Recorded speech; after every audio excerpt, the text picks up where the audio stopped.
Namasté, bienvenue dans une nouvelle session de yoga avec l'air.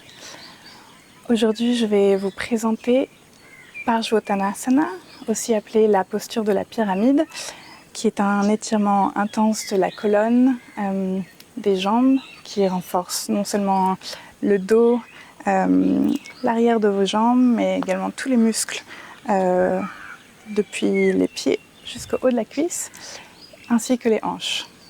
Je vais vous présenter la posture en question.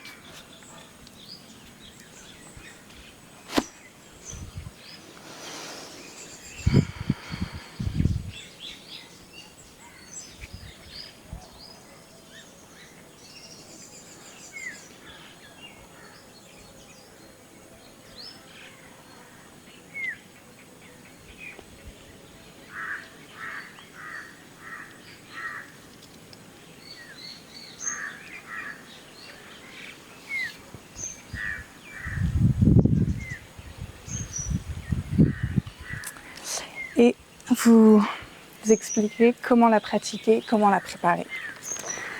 Pour commencer, nous allons avoir besoin d'étirer les hanches, les flexeurs de hanches, les pieds, le dos et les jambes. Alors, je vous propose de commencer dans la posture du papillon, Baddha Konasana, donc les deux pieds joints l'un contre l'autre. Vous pouvez légèrement écarter, comme les pages d'un livre, la plante de vos pieds, ce qui va vous permettre d'amener un tout petit peu plus d'espace pour faire descendre les genoux et ouvrir les hanches. Si vos genoux ne touchent pas terre et que vous avez besoin d'un petit peu plus d'espace dans les hanches pour descendre, vous pouvez tout à fait vous aider d'un bloc ou d'un petit coussin, comme ce sur quoi j'étais assise tout à l'heure. Donc tout simplement ouvrir légèrement les pieds et faire de petits battements comme les ailes d'un papillon, d'où le nom de la posture. Peut-être une vingtaine ou trentaine de fois, assez rapidement, en essayant vraiment de faire descendre les genoux vers le sol à chaque mouvement. Tout en gardant la colonne très droite. Si je vous montre de côté, vous pouvez voir que mon dos n'est ni cambré ni courbé. Donc on va éviter ce genre de posture. Encore une fois, si pour vous c'est la posture dans laquelle vous êtes en ce moment, parce que les hanches ne sont pas encore assez souples pour cette posture, encore une fois, s'asseoir sur quelque chose est vraiment nécessaire. Ensuite, prendre une grande inspiration. Et puis on va venir descendre depuis les hanches. On va essayer d'amener la colonne en flexion vers l'avant. N'hésitez pas à vous aider des mains, des bras pour pouvoir descendre légèrement, tout en gardant la colonne la plus droite possible.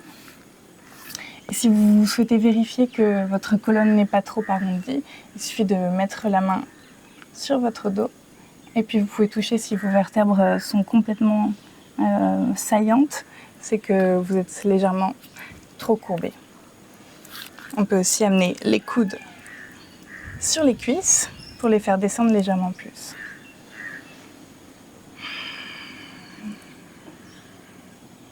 Continuez de prendre de grandes inspirations et expirations lentes. Et à l'inspiration, revenir pour pouvoir s'asseoir sur le tapis. On peut agiter légèrement les genoux. Et ici, nous allons légèrement écarter les pieds l'un de l'autre, tout en amenant les mains contre les hanches. Envoyer de la force dans les bras et les mains, garder la colonne droite à l'inspiration, allonger la colonne. Et puis on va venir pointer et fléchir les pieds, les chevilles, tout en gardant les jambes bien actives. Continuez de respirer. Encore 2 ou 3 mouvements. Et puis on va passer aux rotations dans un sens, 2, 3, 4 et 5, et dans l'autre sens, 1, 2, 3, 4 et 5. Ok. Ici, on peut même pratiquer et s'aider légèrement des mains. Petits automassages. Voilà, on peut vraiment amener un petit peu de force et de mouvement dans les orteils. Un petit automassage. Normalement, vous devriez le sentir dans toute l'arche, la partie supérieure de votre pied. Ok, et puis on peut continuer à faire remonter l'automassage jusque dans la partie supérieure des jambes, des cuisses. Ok, super. Et je vous invite à venir en position debout. Donc trouvez le moyen de venir debout à l'avant de votre tapis. Et ici, on va venir rouler les épaules vers l'arrière environ, je sais pas, 5 fois. Vous pouvez le faire légèrement plus à votre rythme si c'est nécessaire. Et puis dans l'autre sens, vers l'avant. Et vraiment sentir que le mouvement vient des épaules et pas forcément des bras. Donc essayez de rapprocher les épaules des oreilles tout en faisant des cercles. Ok, super. Ici, on va venir en Tadasana. À l'avant du tapis, posture neutre.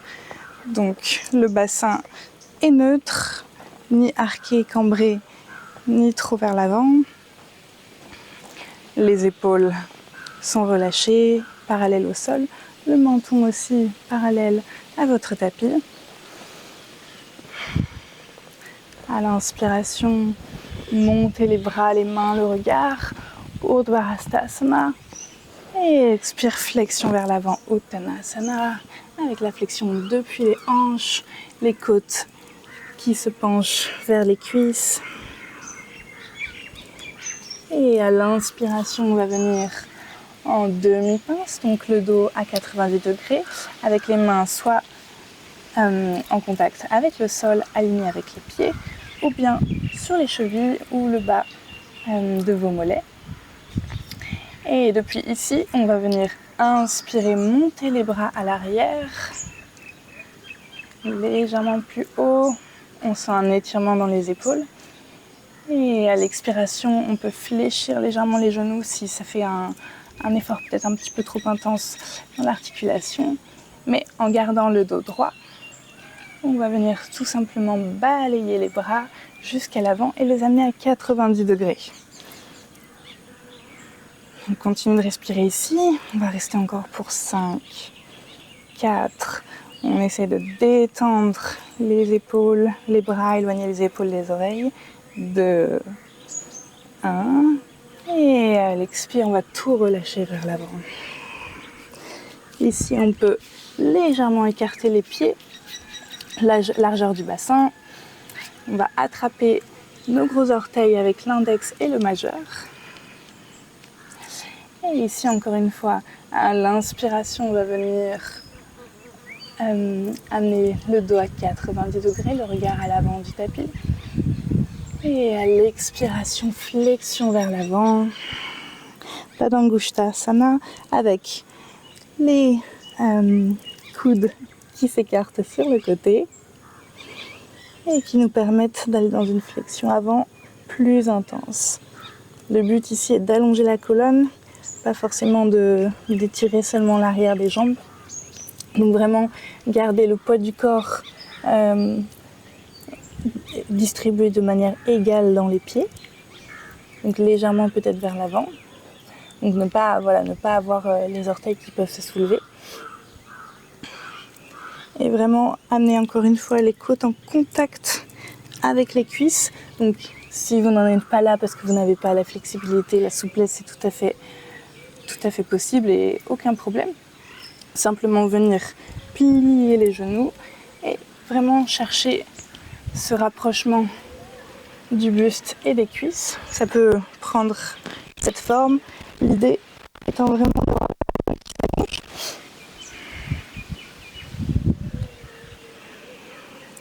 ici encore pour une longue respiration. Et vraiment, on amène de la force avec les doigts, la pression entre les doigts et les pieds, ce qui va nous permettre de vraiment descendre. Et à la prochaine inspiration, on va relâcher les mains, rapprocher les pieds l'un de l'autre, plier légèrement les genoux. Et à l'inspiration, on va venir en chaise Utkatasana, balayer le bout des doigts contre le sol, plier encore plus les genoux et venir en posture de la chaise. Donc, qui est très bonne pour la mobilité, comme vous pouvez le voir, des épaules. Donc si vous n'avez pas une mobilité encore assez profonde, continuons de respirer dans cette posture, bien sûr. On peut aller travailler légèrement les épaules en faisant de petits mouvements de bas en haut comme ceci, tout en gardant la colonne longue, pas trop cambrée comme ceci, rentrez légèrement le bassin vers l'avant, sans être non plus trop courbé. Et les genoux qui sont alignés avec le bout de vos orteils. Et à la prochaine expiration, on va venir descendre à nouveau en flexion avant. Prenez une grande respiration ici. Et puis, à la prochaine expire, on va venir s'asseoir sur notre tapis.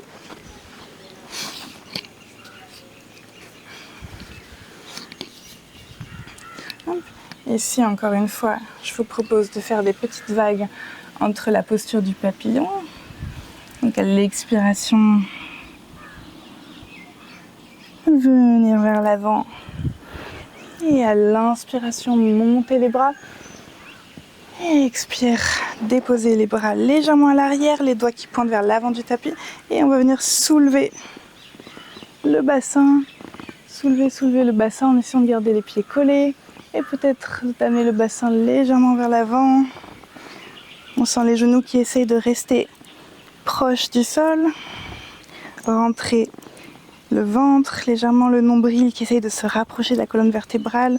On reste fort dans les mains, les bras, les épaules qui essaient de s'éloigner l'une de l'autre. Le buste ouvert, on respire ici encore pour une longue respiration. Peut-être qu'on essaye d'amener le bassin encore légèrement plus vers l'avant, ouvrir légèrement plus le buste. Et expire, on redépose tout au sol. Ok. Et on peut allonger à nouveau les jambes. Peut-être encore une fois les tapoter. Ok, super. Les chevilles également. Et je vais vous proposer un dernier exercice pour fortifier et étirer vos pieds. Donc, on va ramener les pieds près des fessiers et avec ou sans l'aide des mains. Donc si vous n'êtes pas encore habitué à pratiquer ce genre de posture, je vous propose de vous aider légèrement de vos bras, mais en gardant vraiment le poids du corps qui va venir plutôt se concentrer sur les pieds. Ok. Et donc depuis ici, on va venir placer tout le poids du corps sur les pieds et venir vers l'avant en ce qu'on appelle un squat sur les orteils, toe squat en anglais. Et on va venir s'asseoir tout simplement sur nos talons, essayer de garder les pieds les plus longs possibles avec le poids du corps sur les orteils. Et ici peut-être venir amener les mains en prière au niveau du cœur et complètement en équilibre sur nos pieds, sur nos orteils. Et puis on peut essayer de jouer légèrement avec l'inclinaison. Moi je sens que voilà, j'essaie d'aller légèrement plus vers l'avant, puis vers l'arrière. Hop. Et sentir les micro-différences, les modifications que ça va apporter. Hop. On peut jouer légèrement aussi sur les côtés. Super, et à l'expiration, on va venir tout redéposer au sol. Donc évidemment, si vous avez un petit peu de mal, que ce sont des pratiques qui ne vous sont pas familières, je vous propose, pour faciliter, de prendre un bloc ou alors plusieurs gros livres, ou un seul gros livre, peut-être un dictionnaire si vous en avez, ou voilà, un gros coussin ferme, et venir commencer à pratiquer cette posture en déposant le coussin à l'arrière et venir déposer les talons sur le coussin. Voilà, comme ça, vous avez un petit peu moins d'effort, un petit peu moins de pression dans les orteils, et puis peu à peu, essayez de venir en équilibre puis redéposer, venir en équilibre puis redéposer, et ainsi de suite. Peut-être à pratiquer tous les jours si vous souhaitez renforcer vos pieds, vos orteils et votre équilibre. Ok, super, on va pouvoir déposer à nouveau les jambes sur le tapis. Peut-être que c'est un petit peu intense pour les genoux également. Super, n'hésitez pas à venir soulager vos articulations dès que vous en sentez le besoin. Donc là, je sens que mes petits pieds ont envie de s'étirer un petit peu. Ok, super. Et maintenant, on va pouvoir passer à la posture. Je vous propose une salutation au soleil pour finir de réactiver un petit peu tout le corps. À l'avant du tapis, je vous propose de vous placer en Tadasana. De prendre une grande respiration, les deux pieds bien ancrés dans le sol, peut-être soulever tous les orteils ensemble et les déposer lentement avec le plus d'espace possible et le plus à plat possible contre le tapis pour avoir un bon ancrage au sol. Gardez le bassin encore une fois neutre, donc légèrement rentrer le ventre et le bassin, les fessiers engagés, les épaules sont relâchées.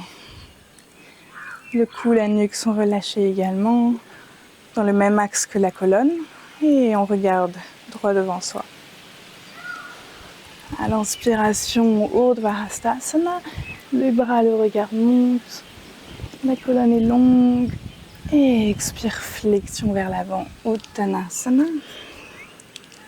Inspire, demi-pince, Ardha Uttanasana. Expire, les deux mains en contact avec le sol. On peut marcher ou sauter à l'arrière du tapis en planche directement. Ici, veillez à ce que les épaules et les poignets soient bien alignés. Donc le poids du corps n'est pas trop vers l'avant ni trop vers l'arrière comme ceci. Et le centre est engagé. Donc ça vous fait une longue respiration dans cette posture. Et à la prochaine expiration, on va venir plier les deux coudes près du corps, près du buste à 90 degrés. Chaturanga Dandasana. Inspire. Adho Urdhva Mukha Svanasana. Chien tête en haut, les épaules qui s'écartent l'une de l'autre, le buste qui s'ouvre. Et expire. Chien tête en bas. Adho Mukha Svanasana. Les hanches vers le haut et l'arrière. Les mains sont fortes, les appuis dans les mains sont fortes. Veillez à vraiment engager même le bout de vos doigts pour envoyer le poids du corps vers les chevilles, l'arrière de votre corps. Si le chien tête en bas est légèrement trop court, n'hésitez vraiment pas à le réajuster. Ça vous fait un meilleur alignement pour la colonne, une meilleure élongation de la colonne. On va rester ici encore pour une longue respiration. Et essayez de faire descendre les talons si possible vers le tapis et écarter les omoplates comme si vous vouliez agrandir l'espace entre les deux omoplates qui s'éloignent l'une de l'autre. Et puis à la prochaine inspiration, on va regarder vers l'avant du tapis et venir marcher ou sauter les pieds à l'avant, flexion vers l'avant. À l'expiration, et inspire, remonte Urdhva Hastasana. Les bras, le regard vers le ciel, les doigts qui cherchent à toucher les nuages. Et expire, Tadasana. Super. Et maintenant, on va venir mettre les deux mains sur les hanches, avec les deux coudes qui pointent vers l'arrière, ce qui va vous permettre d'ouvrir légèrement les épaules. Et à la prochaine inspiration, on va envoyer la jambe gauche à l'arrière. Donc un grand pas, pas trop large parce que sinon vous allez avoir un petit peu plus de mal sur les appuis. Donc grand pas à l'arrière, le pied arrière à 45 degrés ou peut-être un petit peu plus. Et les deux hanches qui pointent vers l'avant du tapis. Les deux hanches sont centrées. On peut engager légèrement les fessiers, reculer légèrement la hanche droite pour aligner les deux hanches. Et à l'inspiration, on va allonger la colonne, Allongez le regard légèrement vers le haut et l'avant. Vraiment ancrer les deux pieds très très fort dans le tapis et essayez d'engager l'intérieur des cuisses comme si elles voulaient serrer un bloc imaginaire entre vos cuisses. Vraiment, essayez de faire ce mouvement qui va vous donner de la force pour rester équilibré dans cette posture. Ok, et à l'expiration, on va venir lentement descendre et amener la colonne à 45 degrés en essayant de garder les deux jambes tendues. Si ici vous sentez que déjà c'est intense, vous pouvez rester ici et peut-être placer, donc si vous avez un mur ou peut-être une chaise, vous pouvez déjà placer vos mains contre le mur ou déposer sur le dossier de la chaise. Et si vous sentez que vous avez envie d'aller plus loin dans la posture et rester ici, dans la posture modifiée dont je viens de vous parler, si vous sentez que vous avez envie et besoin d'aller plus loin, donc on va pouvoir continuer à faire descendre les bras, le dos vers le sol. Et ici simplement, tout en gardant les hanches vraiment encore une fois alignées vers l'avant, donc reculer la hanche droite, donc la hanche de la jambe avant, afin que on ne soit pas dans ce genre de posture. On va pouvoir simplement essayer de descendre, amener la colonne la plus proche de la jambe. N'hésitez pas à plier légèrement le genou avant si vous sentez que c'est un petit peu intense ou que vous avez une hyper laxité ligamentaire dans les genoux.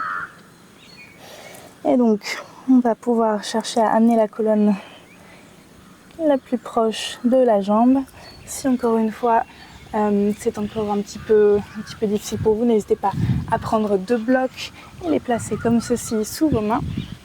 Donc malheureusement, je n'ai pas de bloc à ma disposition pour le moment.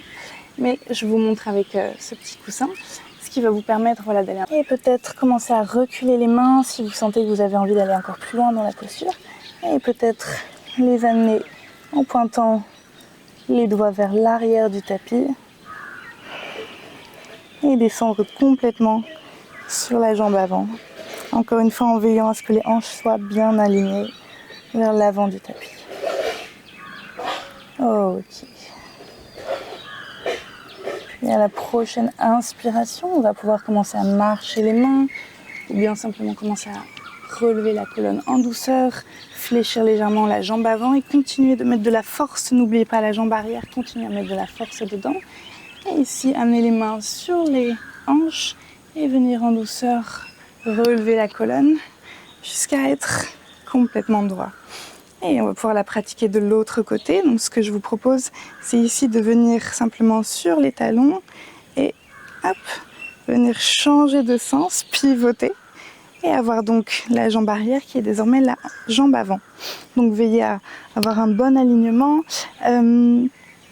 Les deux talons peuvent être sur la même ligne ou légèrement écartés, mais quand même relativement proches. Là, si vous regardez, mon talon droit est vraiment proche de mon talon gauche.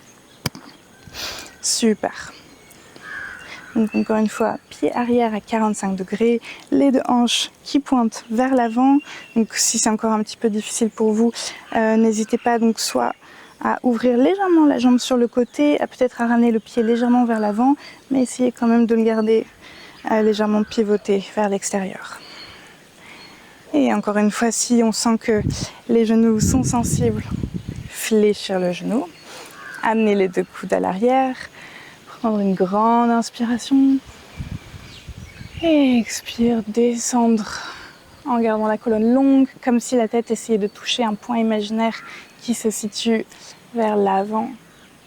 Et ici, on va pouvoir soit rester ici et pratiquer peut-être d'allonger la colonne et les bras avec une chaise ou un mur, ou si vous souhaitez continuer à descendre un petit peu plus loin dans la posture, on va continuer à venir se fléchir très lentement en maîtrisant la descente et peut-être amener les mains soit qui encadrent le pied avant, soit qui vont chercher à reculer, reculer, reculer et amener les doigts à l'arrière, pointer vers l'arrière, le pied arrière et encore une fois garder vraiment les hanches les hanches pointées vers l'avant et donc reculer peut-être légèrement la hanche gauche et les aligner parfaitement. Ok, encore une grande respiration ici, où que vous soyez, peut-être sur des blocs, peut-être avec le dos légèrement plus haut, peu importe. Et puis à l'expiration, on va pouvoir ramener les mains, puis les amener sur les hanches et prendre une grande inspiration, garder le dos droit et remonter avec contrôle. Et puis venir amener les deux pieds ensemble à l'avant du tapis. Et à l'expire, relâcher en Tadasana. Ok.